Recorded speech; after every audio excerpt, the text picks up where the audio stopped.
Selam arkadaşlar, kanalımıza hoş geldiniz. Bugün sizler için sevimli oyuncularımız Birce Akalay ve İbrahim Çelikkol'dan çok güzel kareler hazırladık.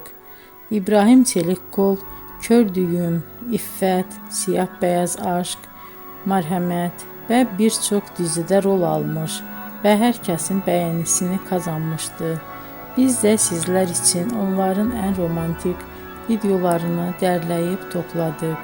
Arkadaşlar, kanalıma abone olup yorum yazmanızı, videonu sona kadar izleseniz çok sevinirim. Herkese teşekkür ederim.